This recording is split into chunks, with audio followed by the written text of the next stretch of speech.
wing or down this way. I'm going to see in a minute. And some stuff here.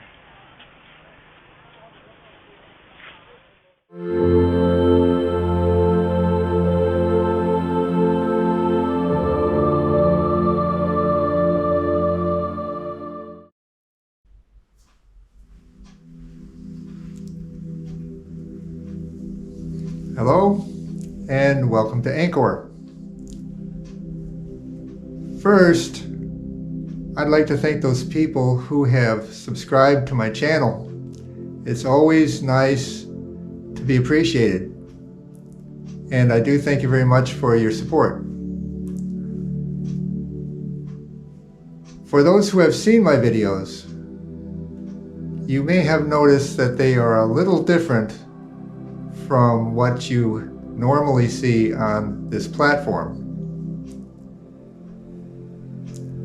Not only do I try to describe what I've seen at these temples, I try to go a little deeper under the surface. I try to explain some of the symbolism behind some of the artwork at these temples. And I also, on occasion, try to delve into the minds of the people who built these temples. One of my favorite subjects is Jayavarman VII. Since we're at one of his temples here, this is the Bayon, let's take a quick look and I'll explain.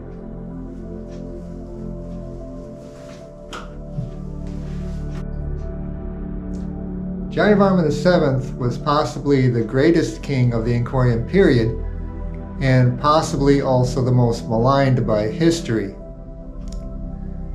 In 1181, after repulsing the Cham invaders, who had devastated the capital city of Yasodharapura,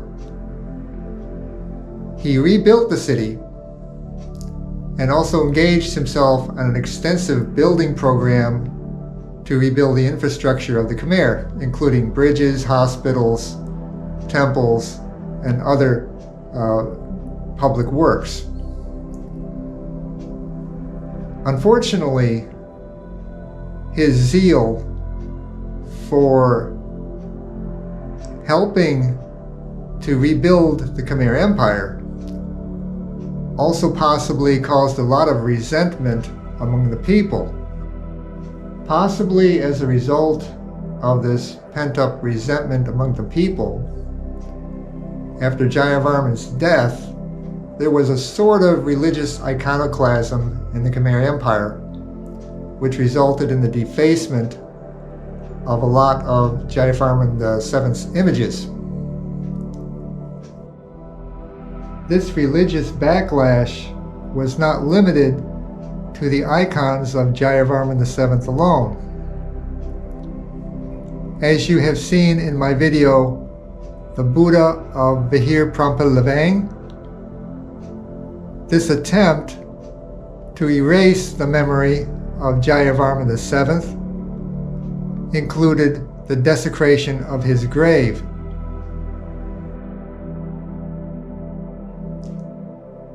Perhaps near the end of his life, these events were already manifesting themselves to some extent, causing Jayavarman some consternation.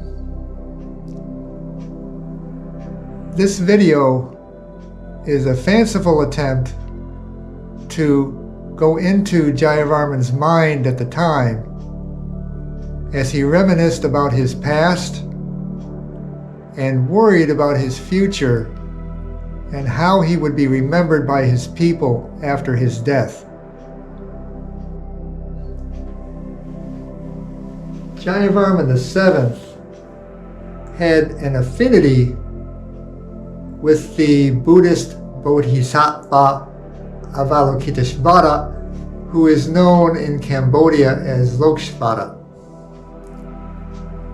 If you go to the Bayon Temple and some of his other monuments, you can see faces on their towers which presumably portray Lokshvara with Jayavarman VII's face.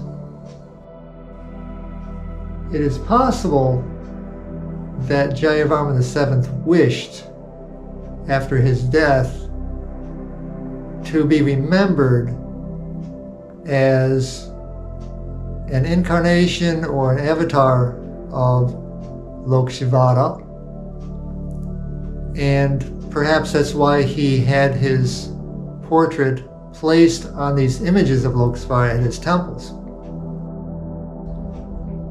Now that you have some background, and without further ado, I present to you the Royal Plaza and the Yearning of Jayavarman VII. Thank you for watching, and see you next time at Angkor.